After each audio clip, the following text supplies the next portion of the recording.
Welcome to Save Point. On this channel, we cover various gaming topics, all while trying to create a nice, relaxing environment for you to listen in. And today on Save Point, we'll be covering every Animal Crossing game's development, all the way from the Nintendo 64 back in 2001 to modern day in 2024 on the Nintendo Switch. So sit back, relax, and enjoy. Animal Crossing, known in Japan as Animal Forest, was first released on the Nintendo 64 on April 14th, 2001 in Japan. It became a landmark title, not only for Nintendo, but also for the entire life simulation genre. What set Animal Crossing apart from other games was its relaxed, open-ended gameplay, which allowed players to live in a village populated by anthropomorphic animals. Players can also customize their home and interact with quirky, lovable characters on a daily basis. Its blend of casual, slice-of-life gameplay and its real-time calendar system brought something completely new to gaming, paving the way for a franchise that would eventually become one of Nintendo's most successful IPs. The original Dobutsu no Mori was released in Japan as a Nintendo 64 title late in the console's life cycle. Nintendo had already shifted focus to the upcoming GameCube, but the team at Nintendo EAD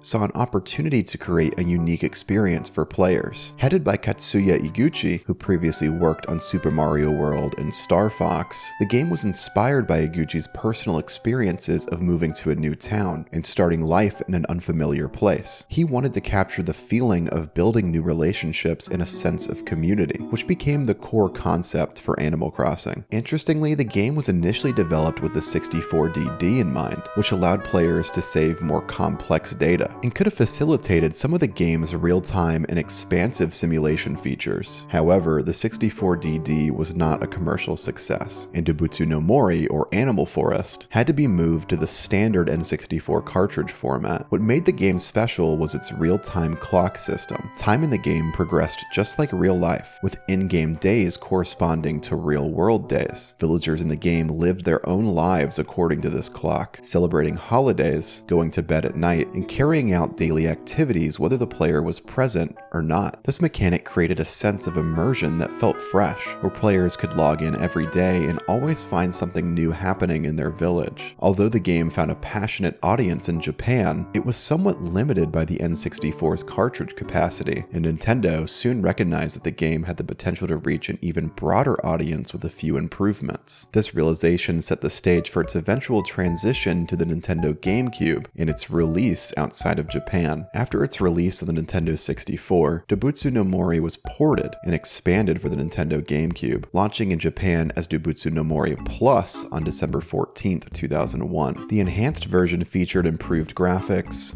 additional characters, and expanded content that wasn't possible on the N64. This GameCube version was the foundation for the international release of Animal Crossing. The process of localizing Animal Crossing for Western audiences was an ambitious endeavor for Nintendo, especially considering the game's dialogue-heavy content and real-time features tied to local holidays and events. The localization team, headed by Nintendo of America, faced the challenge of adapting cultural references, holidays, and humor for an audience that might not understand the original Japanese context. For example, many of the Japanese holidays and festivals, such as Obon and Setsubun, were swapped for more familiar Western holidays like Halloween, Thanksgiving, and Christmas. The Western version of Animal Crossing also introduced new elements that weren't in the original Japanese release. One major addition was the NES games, which players could collect and play in-game. There were classic NES titles like Donkey Kong and Balloon Fight, and they added a retro touch that appealed to Nintendo fans. After its Western release in North America on September 16, 2002, Animal Crossing received positive reviews and quickly garnered a dedicated fan base. Players were drawn to the game's chill, non-linear gameplay, where there was no specific end goal or requirement to win. The game encouraged exploration, creativity, and daily engagement, which resonated deeply with players seeking a relaxing, casual experience. The ability to customize homes, collect furniture,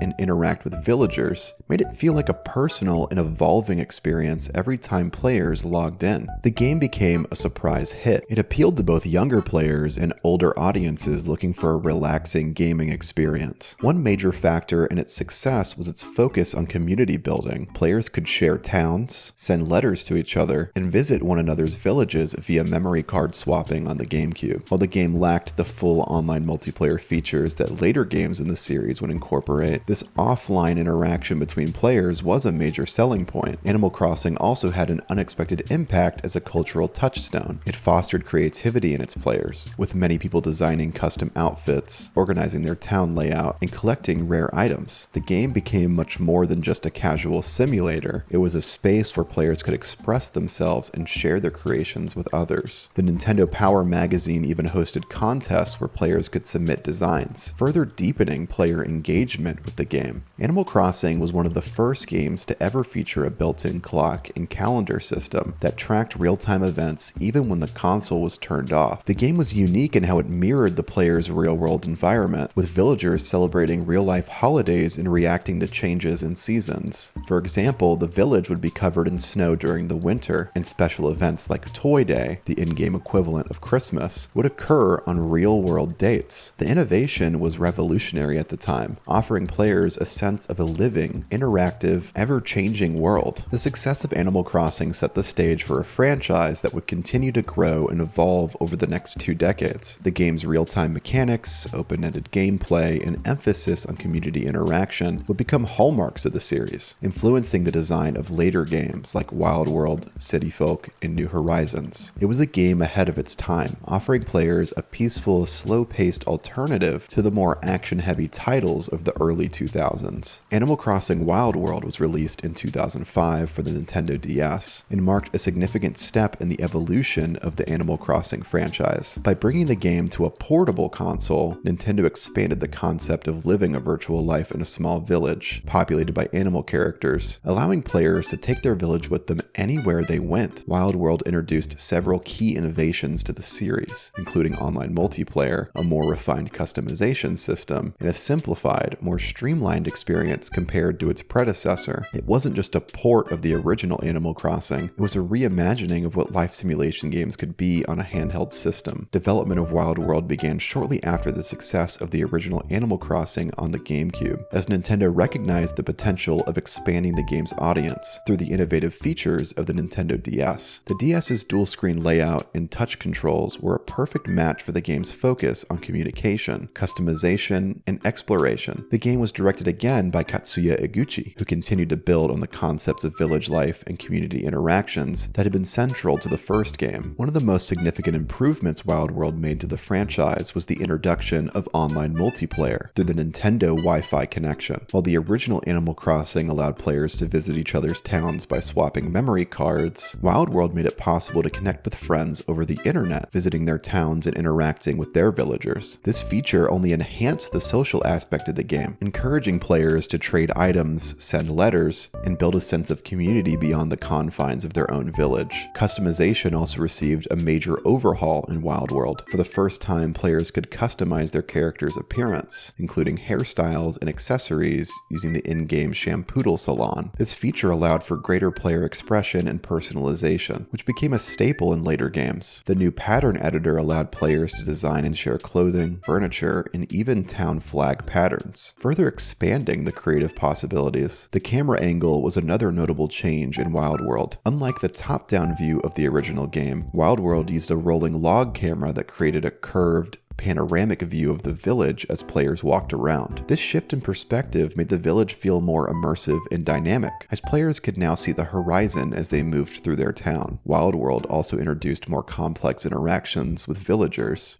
making their personalities more distinct and their relationships with the player deeper. Villagers could remember past interactions, comment on items or outfits the player wore, and engage in more meaningful conversations than in the previous game. The sense of community and connection with the villagers became even more central to the game's experience. Upon its release, Wild World was well received by both critics and players, quickly becoming one of the best-selling titles on the Nintendo DS. Reviewers praised the game for its accessible, laid-back gameplay and its ability to engage players over long periods. IGN called it highly addictive, praising its multiplayer features and the freedom it gave players to craft their own experiences. Players loved the fact that they could now take their village with them wherever they went, checking in on their town during breaks or on commutes. The inclusion of online multiplayer made it easier for players to share their creations and interact with friends, adding a new element of social dimension to the game. The real-time clock and seasonal changes, staples of the franchise, returned in Wild World, creating a living, breathing world that responded to both the time of day and the time of year, which is a feature that continued to captivate players. One common critique, however, was that Wild World had fewer holidays and special events compared to its predecessor, which made the village feel slightly less lively during certain times of the year. Some players missed the quirky, festive spirit of the GameCube version, particularly during events like Toy Day and Halloween. Despite these minor criticisms, Wild World was a major success and has become a fan favorite. The game went on to sell over 11 million copies worldwide, making it one of the best-selling Nintendo DS games of all time. In 2008, Animal Crossing City Folk was released for the Nintendo Wii, marking the franchise's return to home consoles after its success on handheld systems. Known as Animal Crossing Let's Go to the City in Europe, this title aimed to combine the life simulation charm of previous games with the motion controls and online capabilities of the Wii. It was the third mainline installment in the Animal Crossing series, and while it retained the core mechanics that fans loved, it also introduced several new features, including the titular city area, which allowed players to interact with new shops, characters, and activities. Although the game didn't deviate too far from its predecessors, City Folk managed to carve out its own identity by expanding on the connectivity and social aspects that made the series so appealing. Development for City Folk began shortly after the release of Wild World on the Nintendo DS. Nintendo recognized the growing popularity of the series and wanted to capitalize on the Wii's unique motion controls and online capabilities. Directed again by Katsuya Iguchi, who'd overseen the previous titles, City Folk was envisioned as a way to bring the relaxed, open-ended gameplay of Animal Crossing back into the living room, allowing players to experience the village life on a larger screen, while introducing new ways to interact with their town. Released in Japan on November 20th, 2008, and shortly after in North America and Europe, City Folk saw solid initial sales, particularly in regions where the Wii was thriving. The game aimed to build on the success of its predecessors by maintaining the familiar, laid-back tone of the series. One of the primary focuses of the development team was integrating the Wii Connect 24 system, allowing players to send messages and items to each other even when their consoles were turned off. This feature was an evolution of the asynchronous multiplayer seen in previous Animal Crossing games, offering players new ways to engage with each other. However, the development team also faced the challenge of making the game feel distinct from Wild World, which had already introduced many new key innovations, such as online multiplayer and character customization. To that end, they introduced the City, a central hub that players could visit to access new shops, interact with unique characters, and participate in special events. This addition helped give the game a fresh layer of complexity, while retaining the core gameplay loop that fans had come to love. Accessible via a bus that departs from the player's town, the city was home to several new shops. For instance, Gracie Grace, a high-end fashion boutique, allowed players to purchase exclusive clothing and furniture. Shampoodle, the hair salon, returned from Wild World, but with the added feature of Mii masking, which allowed players to change their character's face to resemble their Mii avatar. The city also featured returning characters from previous games, such as Red, the shady art dealer, and Katrina, the fortune teller, each offering their own unique services. The auction house, run by Lloyd the Gyroid, allowed players to buy and sell items with friends, adding a new social layer to the game's economy. Another significant addition to City Folk was the use of motion controls through the Wii Remote. Players could now perform actions like fishing, bug catching, and watering flowers by mimicking the movements with the Wii Remote. While these motion controls were mostly optional and could be replaced with traditional button inputs, they provided a more immersive experience for players who wanted to engage with the game in a more physical way. The game also introduced voice chat via the Wii Speak peripheral, a microphone that allowed players to communicate with each other during online play. City Folk retained the real-time clock and seasonal events that were core to the series, with the village reflecting real-world time and weather conditions. Players could now participate in holidays like Toy Day, Halloween, and Cherry Blossom Festival, which added variety to the day-to-day routine. These events gave players a reason to check in with their town regularly, as missing out on a holiday or seasonal change could mean missing exclusive items and interactions. Upon release, City Folk received a generally positive reception, although it didn't reach the same critical heights as Wild World. Players appreciated the game's relaxing, slow-paced gameplay, which was perfect for the Wii's family-oriented audience. The city area was praised for adding a fresh dynamic to the series, giving players more reasons to explore and engage with the world. However, there were some criticisms leveled at the game for being too similar to its predecessors. Some players felt that City Folk didn't innovate enough beyond what had already been established in Wild World. The core gameplay loop remained largely unchanged, and while the addition of the city area and motion controls were welcome, they didn't fundamentally alter the experience experience. This led some to view the game as more of an enhanced port of Wild World, rather than a fully new entry in the series. Despite these critiques, City Folk was still successful commercially, selling over 4 million copies worldwide. Animal Crossing New Leaf was released in 2012 for the Nintendo 3DS, and is widely regarded as one of the best games in the franchise, pushing the boundaries of what the series could offer by giving players unprecedented control over their town. This entry introduced a huge new feature. The player character becomes the mayor, marking a major shift in gameplay and giving fans far more freedom than ever before. Players can now shape their village, create public works projects, and influence the overall aesthetic of their town through ordinances. With this newfound authority, New Leaf successfully expanded the life simulation genre while preserving the relaxing, real-time gameplay that has defined the series. Development on New Leaf began after the release of City Folk, with the game's team determined to offer a fresh experience for the series' growing fanbase. Katsuya Iguchi returned to guide the project, alongside Aya Kyogoku, who became one of the first female game directors at Nintendo. The developers focused on enhancing player agency and deepening the customization options that had been introduced in previous games. One of the key design goals was to create a game that felt like the player had true ownership of their town. New Leaf was released in Japan in November 2012, and later in North America and Europe in June 2013. The 3DS's stereoscopic 3D capability added a new dimension to the gameplay, but more importantly, the 3DS hardware allowed for more complex interactions, larger towns, and enhanced online features compared to the previous games. Nintendo's decision to let players step into the role of mayor gave the series a fresh sense of purpose and structure, making the daily management of the town feel more impactful. This was in response to feedback from players who wanted more control over their village, without losing the laid-back, leisurely pace that defines Animal Crossing. Upon arriving in the village, the player is mistakenly appointed as the new mayor, a responsibility that dramatically shifts the game's focus. As mayor, players can now build public works projects, which range from simple items like benches and fountains to more elaborate constructions like bridges and cafes. These projects not only allow players to personalize their town's layout, but also provide villagers with new activities and social spaces. Players fund these projects by earning bells, either by selling items or engaging in town activities. One of the more enjoyable aspects of being mayor is the ability to enact town ordinances. These ordinances affect the daily routine of the village, allowing players to tailor their town to suit their personal playstyle. For instance, the Night Owl ordinance keeps shops open later, catering to players who prefer to visit their town in the evening, while the Early Bird ordinance allows for a more active morning village. The introduction of these options created a more personalized experience for each player, adapting the game's flow to fit different lifestyles. Another major improvement in New Leaf was the expansion of customization options. Players now had the ability to fully customize their homes, with an expanded range of furniture, wallpapers, flooring, and exterior designs. For the first time, players could also customize the roof, door,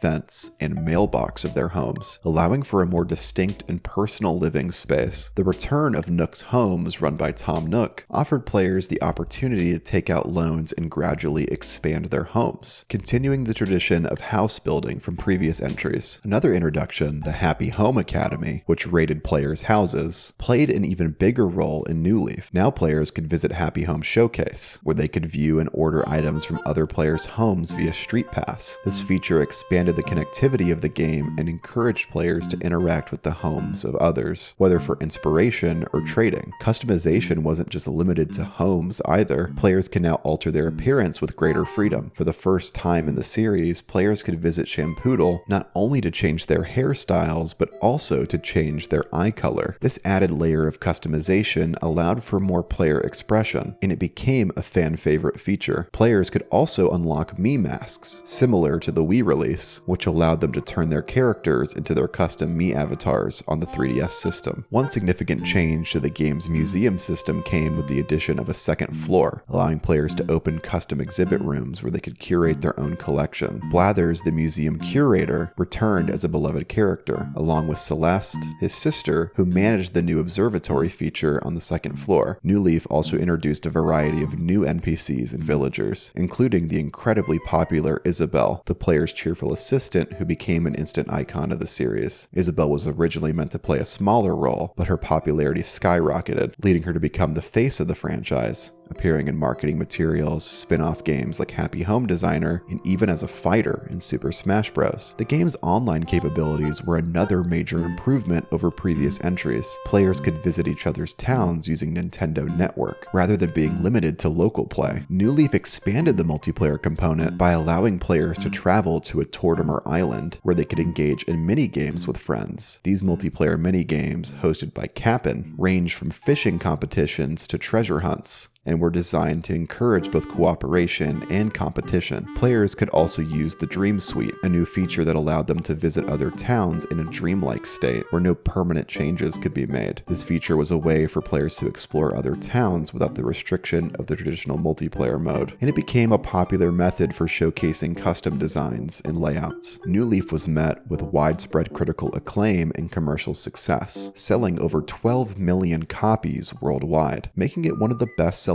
games for the Nintendo 3DS. Reviewers praised the game for its expanded customization options, the new mayor role, and the deeper sense of player involvement in the town's development. IGN called New Leaf a perfect handheld game and praised its ability to immerse players in a stress-free world full of charm and character. Players especially loved the introduction of Isabelle as a new central character. Her helpful, friendly nature made her a fan favorite almost instantly, and she quickly became one of the series' most recognizable characters. There were small criticisms. Some players expressed frustration over the slow progression of public works projects, which could take days to complete due to the reliance on player donations. Additionally, there was some debate over the randomized villager system, as players couldn't directly choose which animals moved into their town, leading to situations where beloved villagers might leave without warning. Despite these small issues, New Leaf was celebrated for breathing new life into the series. It became the definitive Animal Crossing experience for many fans, blending the relaxing, day-to-day life simulation with more structure and depth. Animal Crossing Happy Home Designer was released for the Nintendo 3DS on July 30th, 2015 in Japan,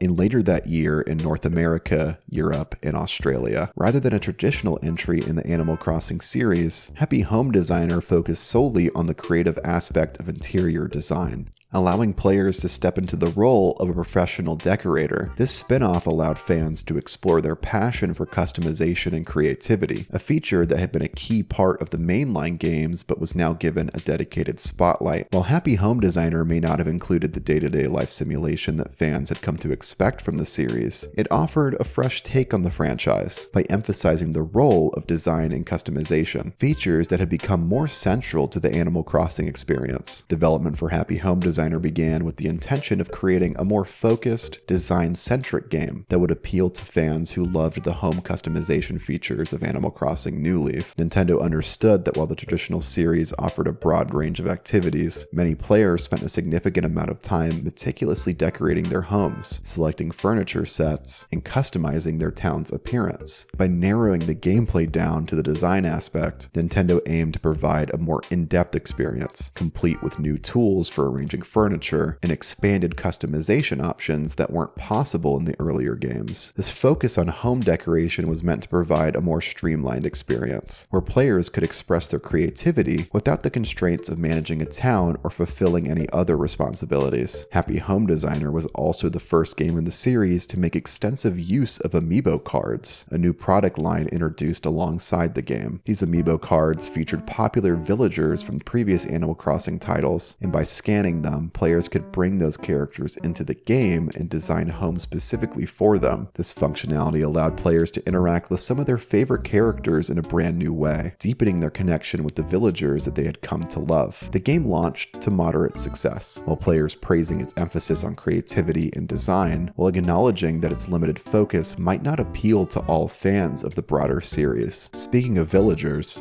themselves often played an important role in guiding the design process. When a villager requested a new home, they would often specify a theme or provide certain key furniture pieces that they wanted in their house. For instance, a villager might ask for a cozy, rustic cabin or a sleek, modern home filled with high-tech gadgets. This gave players a starting point for their designs, but they were free to interpret the theme however they liked, resulting in highly personalized and creative homes. For the first time in the series, players can now customize the exterior of homes, choosing the style of the house, the roof color, the the door type and the surrounding landscape. This expansion of design options allowed for a more holistic approach to home decoration, where players could create entire living spaces that reflected the personality and preferences of the villagers that they were designing for. Happy Home Designer also introduced Lottie, a new character who worked alongside Tom Nook in Nook's homes. Lottie acted as the player's guide and assistant, helping players meet the design requests of various villagers. Her introduction added to the ever-growing cast of memorable Animal Crossing characters, and she became a fan favorite in her own right. Upon its release, Happy Home Designer received mixed to positive reviews. Critics praised the game's streamlined focus on design, noting that it provided a relaxing creative outlet for players who enjoyed the customization aspects of previous Animal Crossing titles. However, there were also some criticisms. One common complaint was the lack of traditional Animal Crossing gameplay elements, such as running a village, interacting with villagers on a deeper level, or participating in seasonal events. Some players felt that while the game offered a fun diversion, it lacked the depth and long-term appeal of a mainline Animal Crossing title. The game's reliance on Amiibo cards also sparked some controversy. While Amiibo cards were a fun and interactive way to introduce new content, they were seen by some as a pay-to-play feature, as players had to purchase physical cards to unlock certain characters and content. For players who didn't have access to Amiibo cards, some aspects of the game felt limited. Despite these critiques, Happy Home Designer was embraced by a specific audience. The game provided a relaxing, low-pressure environment where players could focus on building the perfect home for their favorite villagers, and it became a favorite for those who loved customization. In November 2015, Animal Crossing Amiibo Festival was released for the Wii U, marking a significant departure from the life simulation gameplay that fans had come to expect from the series. Instead of the cozy village life or customization elements that made the series a fan favorite, Amiibo Festival introduced a party game format not unlike the Mario Party series, with a heavy emphasis on using Amiibo figures to play. It was a move designed to capitalize on the popularity of Amiibo, but the result was a game that failed to capture the magic of Animal Crossing and left fans feeling underwhelmed. Animal Crossing Amiibo Festival was developed and published by Nintendo as part of their broader effort to integrate Amiibo functionality into their games. In the years leading up to Amiibo Festival's release, Amiibo figures had become a significant part of Nintendo's marketing strategy, with figures for popular characters from franchises like Super Smash Bros., The Legend of Zelda, and Mario Kart being used to unlock exclusive content or features within those games. The idea behind Amiibo Festival was to give the Animal Crossing franchise its own entry into the world of party games, while leveraging the growing collection of Animal Crossing Amiibo figures. Released alongside a line of Animal Crossing Amiibo, including popular characters like Isabelle, Tom Nook, and KK Slider, the game was designed as a multiplayer board game experience, where players could use Amiibo to interact with the game's world. However, Amiibo Festival was received with skepticism from fans almost immediately. The core of the Animal Crossing series had always been in its open-ended life simulation, where players could spend time decorating homes, forming relationships with their villagers, and collecting items at their own pace. The shift to a party game, which heavily relied on Amiibo figures for even basic gameplay, felt like a step in the wrong direction for many fans. Not to mention the fans that were misled by the game's marketing, thinking there was a chance for a brand new mainline Animal Crossing game, just to be let down by the shift to a party game. The main gameplay of Amiibo Festival revolves around a board game mechanic. Players take turns rolling dice and moving around a game board designed to resemble an Animal Crossing village. The game board is littered with spaces that trigger events, such as mini-games or simple interactions with NPCs. Throughout the game, players earn happy points, the equivalent of stars in Mario Party, based on their performance in these events. While this setup might seem simple enough, Amiibo Festival's reliance on Amiibo figures becomes its most significant hurdle, unlike most games in the Animal Crossing series where players could use a controller to play. In Amiibo Festival, players were required to scan an Amiibo figure each time they wanted to take a turn. This constant need to interact with Amiibo created a tedious gameplay loop, where instead of seamlessly enjoying the game, players had to pause and physically scan their Amiibo figure to continue. And if you didn't own an Amiibo figure, then good luck. Moreover, the game's events and minigames were widely considered underdeveloped. The minigames lacked the depth and variety seen in other party games like Mario Party, and most of the game's activities felt repetitive and shallow. Rather than evoking the charm and creativity of previous Animal Crossing titles, the board game format felt sluggish, and many players found the gameplay dull or unengaging. Upon release, Animal Crossing Amiibo Festival Festival was met with overwhelmingly negative reviews from both critics and players alike. GameSpot described the game as a shallow experience, with little to offer beyond its reliance on Amiibo, while IGN criticized its tedious and uninspired gameplay loop. Fans of the franchise, who had been hoping for a proper Animal Crossing experience on Wii U, were left disappointed by the lack of the series' signature life simulation elements. In a 2016 interview, series producer Hisashi Nogami acknowledged that Amiibo Festival had not lived up to expectations. He emphasized that while Nintendo wanted to experiment with different ideas for the franchise, they also recognized the importance of staying true to what made the series special for fans. By the time Animal Crossing Pocket Camp was released in 2017 for iOS and Android devices, the Animal Crossing series had already cemented itself as one of Nintendo's most beloved franchises. Unlike previous mainline entries which focused on village life, Pocket Camp introduced a new spin on the series' core formula by shrinking the scope to a campground, where players managed their own campsite and interacted with animal villagers on a smaller, more intimate scale. Pocket Camp was designed to bring the charm and relaxing gameplay of the Animal Crossing series to mobile devices, offering an experience that could be enjoyed in short bursts anywhere and anytime. Despite being a mobile game, Pocket Camp successfully captured the essence of the series while making necessary adjustments to suit the mobile platform's format and free-to-play structure. The game brought Animal Crossing into the rapidly expanding world of mobile gaming, and although it differed significantly from the mainline games in terms of structure and mechanics, it did find its own dedicated audience. Animal Crossing Pocket Camp was developed by Nintendo in collaboration with NDCube, a studio known for working on other Nintendo projects, including Mario Party titles. After the massive success of mobile games like Pokemon Go, Nintendo wanted to expand its presence in the mobile market and saw Animal Crossing as a perfect fit for this venture. The challenge, however, was adapting a series that traditionally relied on long-term real-time gameplay and in-depth customization into a format that could be played in short sessions on mobile devices. The development team faced the task of stripping down the complex systems of the mainline games while maintaining the charm, personality, and customization elements that had endeared the series to millions of fans. The focus shifted from managing an entire village to curating a smaller, more manageable campsite. The game was released in November 2017 worldwide, and although it was a free-to-play game, it featured in-app purchases that allowed players to speed up tasks or acquire special items.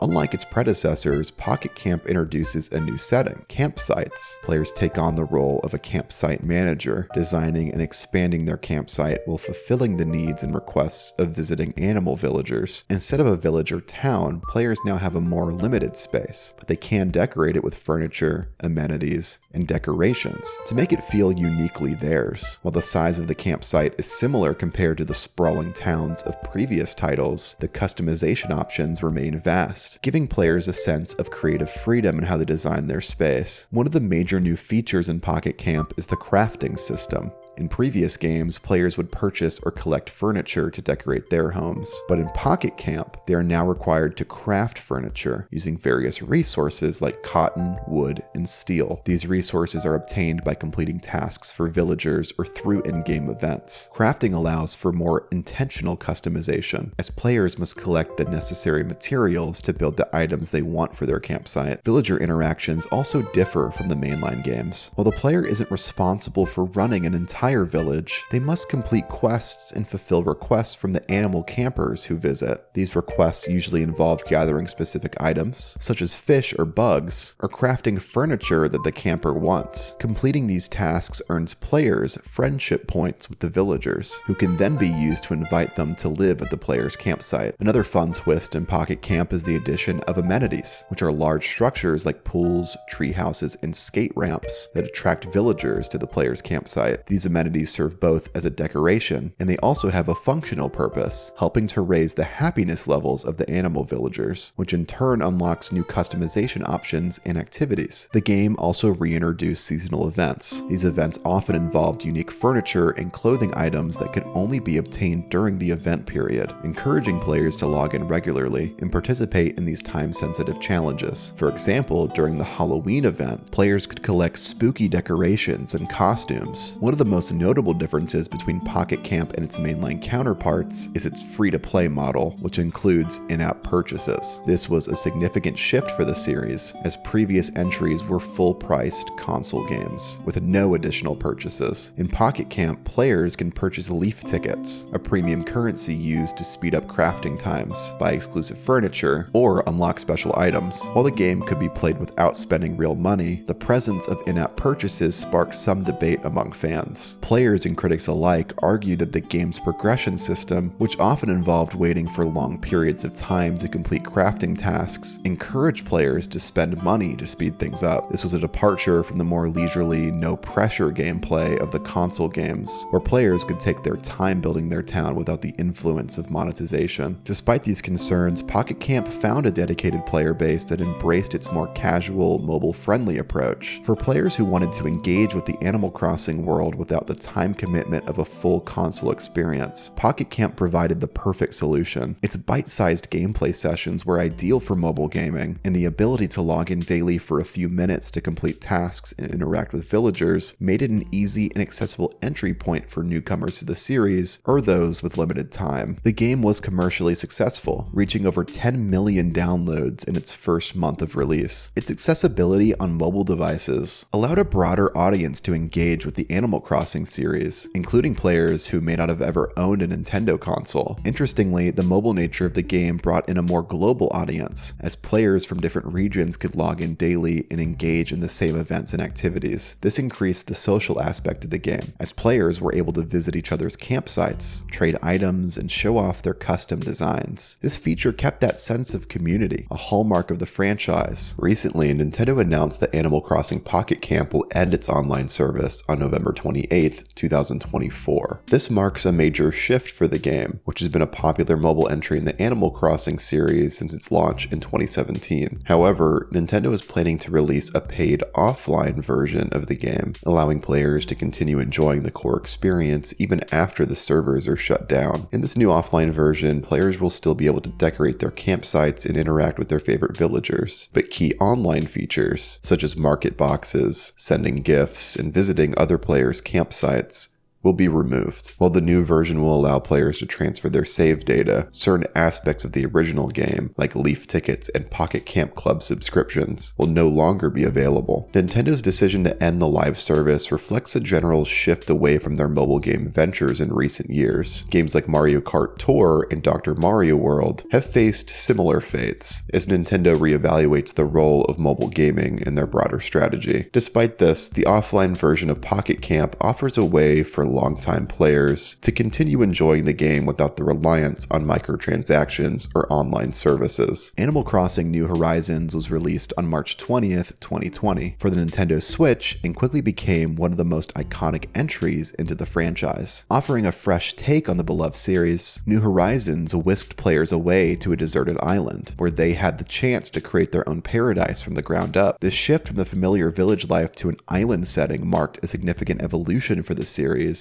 but the game still maintained that cozy slice-of-life gameplay that made Animal Crossing a beloved franchise. The new crafting system, expanded customization options, and global impact, especially during the COVID-19 pandemic, helped New Horizons become one of the best-selling games on the Nintendo Switch. Development for New Horizons began several years prior to its release, with the team at Nintendo EPD aiming to push the boundaries of the traditional Animal Crossing experience. They wanted to create a game that felt both familiar to longtime fans while offering exciting new gameplay mechanics. One of the key goals was to expand the level of player agency, giving players more control over their surroundings than ever before. The island setting was chosen specifically to offer a blank canvas on which players could build their dream village from the ground up. Initially, New Horizons was set for a 2019 release, but it was delayed to ensure that the dev team could deliver the highest quality game possible. This delay turned out to be fortuitous, as the game launched in March 2020, just as the world was going into lockdown. As people around the world were looking for ways to stay connected and entertained, New Horizons provided a much-needed escape, quickly becoming a global sensation. New Horizons introduced several groundbreaking features that set it apart from its predecessors. One of the most significant changes was the introduction of the crafting system. For the first time in the series, players could craft tools, furniture, and decorations by gathering resources from their island. The player starts with basic tools like an axe and a shovel, which they use to gather wood, stone, iron, and other materials. These resources are then used to craft an ever-expanding list of items, from simple furniture to elaborate public works projects. The crafting system gave players far more control over their island's development and created a more hands-on, interactive gameplay loop. Whether players were building new bridges or decorating their homes, the ability to craft items added a sense of personal achievement and customization. It also introduced a sense of progression to the game, as players had to work their way up from basic tools to more durable and versatile items. Another major addition was the terraforming system. After completing certain milestones, players unlocked the ability to alter the island's geography, something that had never been possible in previous games. With the Island Designer app, players could create rivers,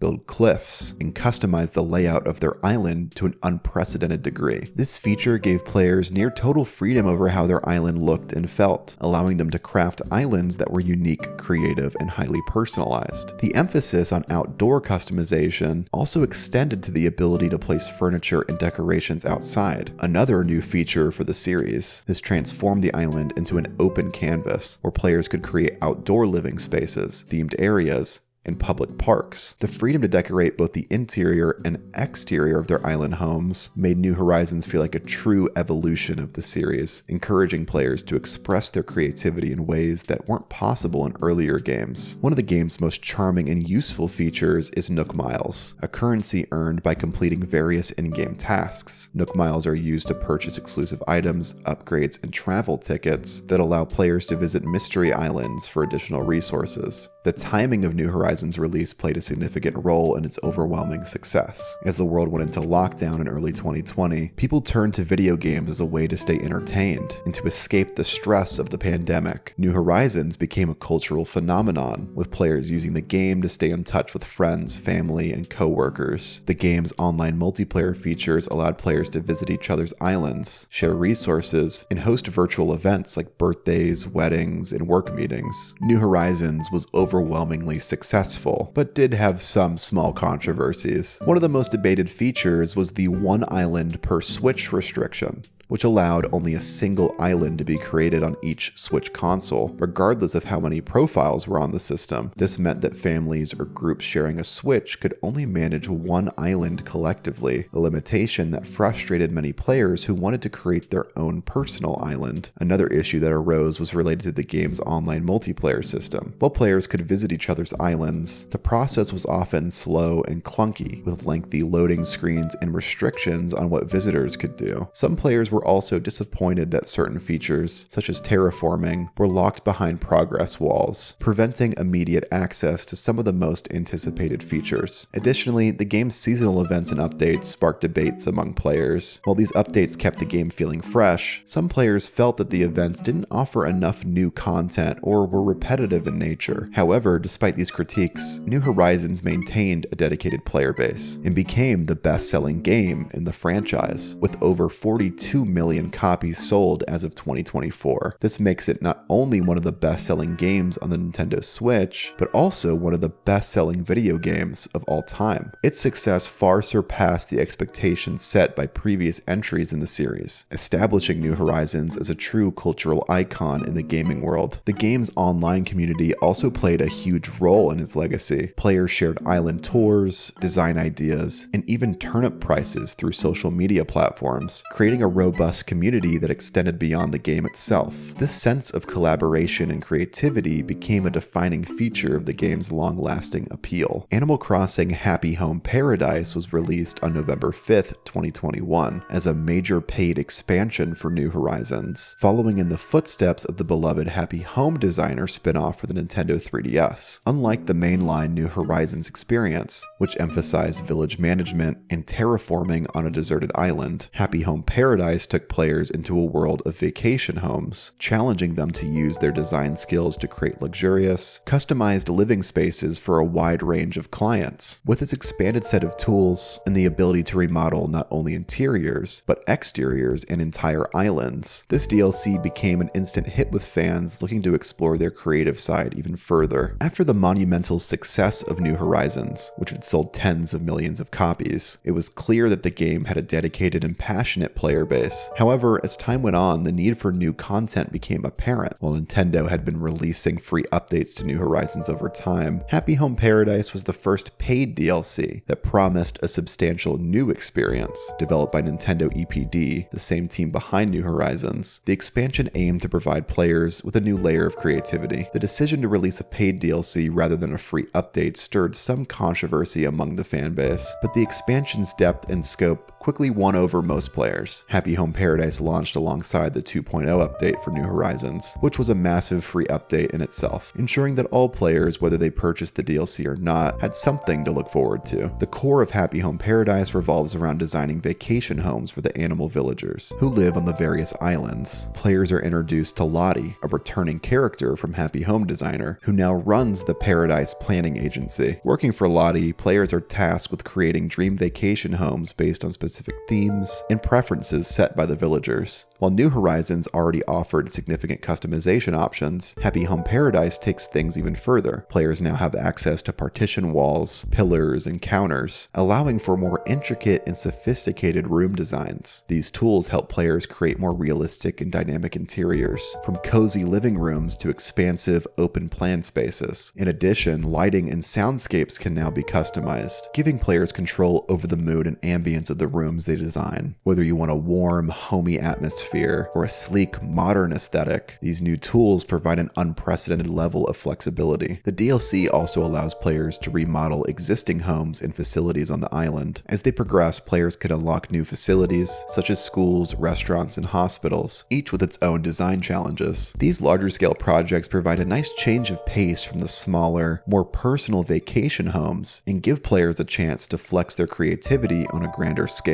Designing a school cafeteria, for instance, requires different skills than designing a cozy bedroom, and this variety helps keep the gameplay fresh and engaging. One fun fact about Happy Home Paradise is that it reintroduces a feature that fans of the series had long requested: the ability to change villagers' furniture in their homes. In the main game, players could customize their own homes and outdoor areas, but they couldn't directly alter the interiors of villagers' houses. With the introduction of interior remodeling in the DLC, players can now offer villagers a full makeover, transforming their homes to suit their personality and preferences. This change allows for deeper interaction with the villagers and provides more creative freedom. Another standout feature of Happy Home Paradise is the polishing tool, which lets players add a touch of magic to the furniture they place. Polishing items adds unique effects to them, such as making a piece of furniture sparkle or emit steam. This little touch adds a new layer of charm. A major appeal of the DLC is its compatibility with Amiibo cards and figures. Players can invite specific villagers or characters to their vacation homes by scanning their Amiibo cards, giving them even more control over which characters they design for. This feature also allows for the inclusion of special characters like Isabelle or Tom Nook, who wouldn't normally ask for a vacation home, but through Amiibo can join in on the fun. Fans of the franchise who had collected Amiibo cards from earlier games could now use them to bring their favorite characters into Happy Home Paradise, a feature that provided great fan service. The DLC also integrates with the main game in meaningful ways. As players progress through Happy Home Paradise, they unlock new design features and items that can be brought back to their main island in New Horizons. This cross-save functionality means that the creative freedom offered by the DLC extends to the player's main island, allowing for a seamless experience between the two. Whether it's using the new furniture items or applying the design principles learned in the DLC to villagers' homes on the main island, the interplay between the two environments enriches the overall experience. Upon release, Happy Home Paradise was met with positive reviews from both players and critics. For many players, Happy Home Paradise was seen as a spiritual successor to Happy Home Designer, but with the added benefit of integrating into New Horizons and offering deeper customization options. The DLC and the free update were the last major content expansions for Animal Crossing New Horizons. Most fans are happy with the final state of the game, but there are some complaints, such as furniture sets being missing, and many incomplete sets overall, the ability to not craft more than one consumable item at a time, gold tools still being able to break, crafting not pulling materials from storage, and the overall lack of quality of life features. Many players are now wondering what direction Animal Crossing will go in next, and when that next major update or game comes, we'll make sure we cover it and update this video here on SavePoint. If you liked the video, make sure you like, comment, and subscribe, and let us know know down in the comments if there's any topics you'd like to see covered next on the channel. Thanks for watching, and we'll see you in the next video.